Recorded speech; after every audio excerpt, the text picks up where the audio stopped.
আসসালামু আলাইকুম প্রিয় বন্ধুরা, আশা করি ভালো আছেন। আপনাদের মাঝে আজ যে রোগ সম্পর্কে বিস্তারিত আলোচনা করবো সেটা হলো বড় হাড়ের পাত বা অস্টিওআর্থ্রাইটিস। আপনারা যারা আমার এই ভিডিওটি দেখছেন তারা আমার চ্যানেলটি সাবস্ক্রাইব করে সাথে থাকুন এবং ভিডিওটি দেখার পর লাইক শেয়ার ও কমেন্ট করে অন্যকে দেখার সুযোগ করে দিন। তো চলুন শুরু করা যাক।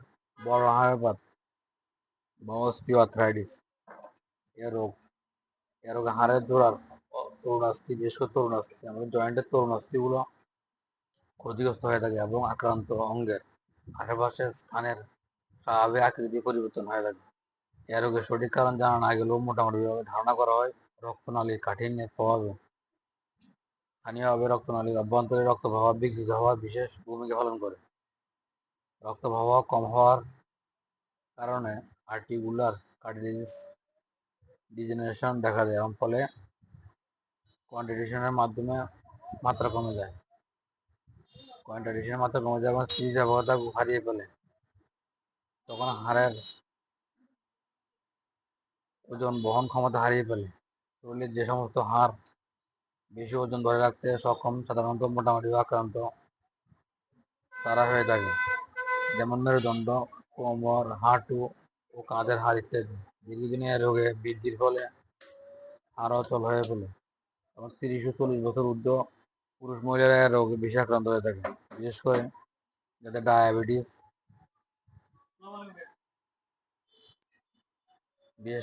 ডায়াবেটিস আঘাত পেয়েছে বা ভার উত্তোলন, ওজন ও বহন দীর্ঘদিন ওজন বহন করেছে এবং শরীরে বেশি ওজনের মানুষ অর্থাৎ যারা মোটা ফ্যাটি তাদের ক্ষেত্রে এবং অতিরিক্ত মেয়াদবহুল শরীরে এ রোগের বিস্তার ঘটাতে সাহায্য করে। লক্ষণ কি? এ রোগের লক্ষণ হলো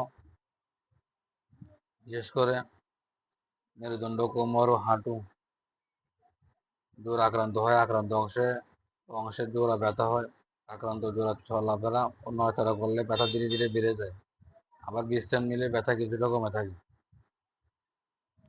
ব্যথার কারণে এবং দীর্ঘদিন রোগে ভোগার কারণে অস্থির অর্থাৎ হাড়ের আকৃতি পরিবর্তন হয় ও হাঁটাচলা করতে কষ্ট হয়। অস্থিসন্ধি নড়াচড়া করলে কটকট শব্দ হয় এবং ধীরে ধীরে মাংসপেশি শুকিয়ে যায়। আক্রান্ত স্থানে সামান্য হাত দিলে ব্যথা হয়, আঘাত পেলে ব্যথা প্রদাহ বাড়ে। মহিলাদের ভেতর আক্রান্ত অংশে দড়ি, কাপড় ও ফিতা দিয়ে বেঁধে রাখার প্রবণতা দেখা যায়। এ রোগের কোনো কোনো ক্ষেত্রে পায়ের আঙুলের জোড়াগুলো ফুলে যায়। এ অবস্থায় চলাফেরা খুব অসুবিধা ও হাড়ের আকৃতি পরিবর্তন লক্ষ্য করা যায়। এ রোগের চিকিৎসা কি? এ রোগের চিকিৎসা মূলত রোগীর আরাম মতো পূর্ণ বিশ্রাম নিতে হবে। শরীরের ওজন ও বয়স উচ্চতা অনুসারে কম থাকলে শরীরের ওজন উচ্চতা ও বয়স অনুসারে কম থাকলে বাড়াতে হবে এবং বাড়তি থাকলে কমাতে হবে।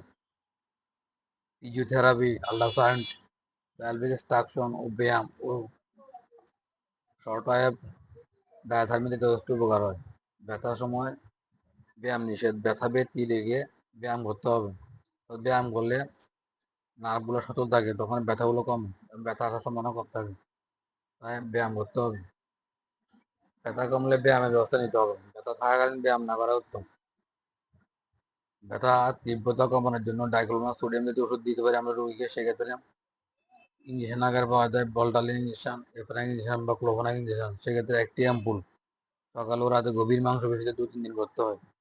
ব্যথা কমানোর পর মুখ ওষুধ দিতে হয়। সেক্ষেত্রে ভলটালিন ট্যাবলেট অথবা এফেনাক ট্যাবলেট অথবা ক্লোভোনাক ট্যাবলেট এগুলো দেওয়া যেতে পারে।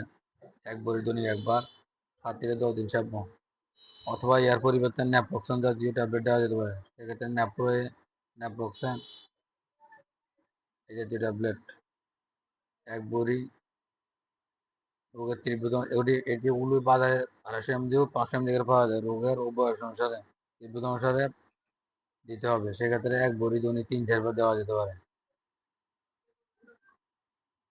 অথবা এর পরিবর্তে আমরা স্যালাইনের ভিতর শিরা প্রয়োগের জন্য প্রোপেনিট আইভি দিতে পারি। সেক্ষেত্রে এগুলি 100 ml আকারে বাজার পাওয়া যায়। পদ্ধতি মাত্রা ব্যথার তীব্রতা বেশি অথচ ইঞ্জেকশন সাপোজিটরি দিয়ে ব্যথা কমে না, সেক্ষেত্রে আমরা এমন অবস্থায় 100 থেকে 150 mg অ্যাসিটোনিক ইনজেকশনের ডেক্সট্রোজো সোডিয়াম ক্লোরাইড স্যালাইন পানিতে দ্রবণ করে ধীরে ধীরে শরীরে শিরাপথে দিতে হয়। 20 মিনিটে শিরাপথে ঢোকাতে হয়। এভাবে 24 ঘন্টা 3-4 বার দিলে ব্যথা থাকে না। এছাড়া অলম ও অ্যাসিডিটি থাকলে সেক্ষেত্রে আমরা ওমেপ্রাজল জাতীয় ওষুধ দিতে হবে সাথে। সেক্ষেত্রে পিপিআই বা ওম্যাপ এই জাতীয় ক্যাপসুল দিতে পারে সকালে ও রাতে একটি করে খাওয়ার আধা ঘন্টা আগে, এবং ব্যথার ওষুধ অবশ্যই খাওয়ার পরে খেতে হবে। মানসিক দুশ্চিন্তা, উদ্বেগ ও অশান্তির জনিত কারণে ব্যথা বৃদ্ধি পেলে সেক্ষেত্রে আমরা প্রোপেনডিক্সল ও নরফোটালিন জাতীয় ওষুধ দিতে পারি। সেক্ষেত্রে নরফো বা মোডন এই জাতীয় ট্যাবলেট দিতে পারি 1 বড়ি প্রতিদিন রাতে আহারের পর সেবন 1 থেকে 1.5 মাস। শারীরিক দুর্বলতা ও ব্যথার বিশেষ করে ওজন কম থাকলে সেক্ষেত্রে আমরা অরুচি ও রক্তের চাপ কম থাকলে আমরা ডেকাডুরাল ইনজেকশন দিতে পারি। সেক্ষেত্রে বেশি বয়স্ক রোগীদের জন্য 1টি অ্যাম্পুল 7 দিন পর পর মাংসপেশিতে করতে হয়, অন্তত 3টি করতে হবে। এরপর আমরা অ্যান্টিঅক্সিডেন্ট জাতীয় ওষুধ দিতে পারি। সেক্ষেত্রে অ্যানবো বা র্যাক্স এই জাতীয় ট্যাবলেট দিতে পারি। প্রতিদিন রাতে 1টি করে 2 থেকে 3 বার খেতে হবে। হাত ও পায়ের ব্যথা থাকলে এবং মাংসপেশি টেনে কিল দ্বারা আমার থাকলে ক্যালসিয়াম সাপ্লিমেন্টের ওষুধ হিসেবে আমরা ক্যালবো ডি অথবা ক্যালসিয়াম ডি বলে এই ক্যাল বা অস্ট্রোগাল ডি এই জাতীয় ট্যাবলেট দিতে পারি। প্রতিদিন সকালে 1টি করে 2 থেকে 3 মাস। এবং স্নায়ু প্রদাহ, উদামন্দা, বিরক্তি, খিটখিটে ভাব ও পরিপাকীয় অসুবিধা থাকলে সেক্ষেত্রে আমরা থায়ামিন হাইড্রোক্লোরাইড জাতীয় ওষুধ দিতে পারি। সেক্ষেত্রে থায়ামিন বা বিওভিট অথবা AV1 এই জাতীয় ট্যাবলেট দিতে পারি 1 বড়ি প্রতিদিন 1 বার আহারের পর সেবন। অথবা ইয়ার পরিবর্তে আমরা নিওভিয়ন জাতীয় ট্যাবলেট দিতে পারি। সেটা ভিটামিন B1 B6 B12 গ্রুপের ওষুধ নিওভিয়ন অথবা বিটাভিয়ন অথবা বিওভিট এই জাতীয় ট্যাবলেট দিতে পারি। প্রতিদিন রাতে 1টি করে 2 থেকে 2.5 মাস খেতে হবে। এই ওষুধটি খুবই ভালো কাজ করে। এই ধরনের রোগী স্বাভাবিক সকল খাবার খেতে হয়। খোলা আলো বাতাসে প্রতিদিন কিছু সময় থাকা উপকারী। মৃদু পরিশ্রম ও ব্যায়াম করলে রোগের তেমন ভয় থাকে না। নিহারি, বিশেষ করে গরুর নিহারি ও ফলমূল ও উচ্চতর প্রোটিন জাতীয় খাদ্য খাওয়া ভালো। অন্যান্য অসুখ অর্থাৎ দাঁত ও মুখের কোনায় কোনো রোগ থাকলে তার চিকিৎসা করতে হবে। প্রতিবেলায় খাদ্য গ্রহণের পর দাঁত ও মুখের যত্ন নিতে হবে, অর্থাৎ উত্তম রূপে দাঁত ও মুখ পরিষ্কার করতে হবে। এছাড়া আমরা রোগীকে বিভিন্ন ধরনের পরামর্শ দিতে পারি বা দ্রব্য কোনো বনৌষধি দিয়ে চিকিৎসা করাতে পারে। সেক্ষেত্রে গিরাতে বিশেষ করে ব্যথা 5 থেকে 10 গ্রাম বিছুটির মূল 4 কাপ পানিতে সিদ্ধ করে 1 কাপ তাকে নামিয়ে ছেঁকে নিয়ে কাত করে করে সম্পূর্ণ ব্যথাটি সকালে ও বিকালে খেতে হয়। এভাবে 10 থেকে 15 দিন খেলে উপকার পাওয়া যায়। তাছাড়া মাংসপেশির ব্যথা ও যন্ত্রণা বেশি হলে আধা ফোঁটা বকুল দিয়ে থেতলা করে সেই রস 3 চামচ করে দিনে 2-3 বার খেতে হয়।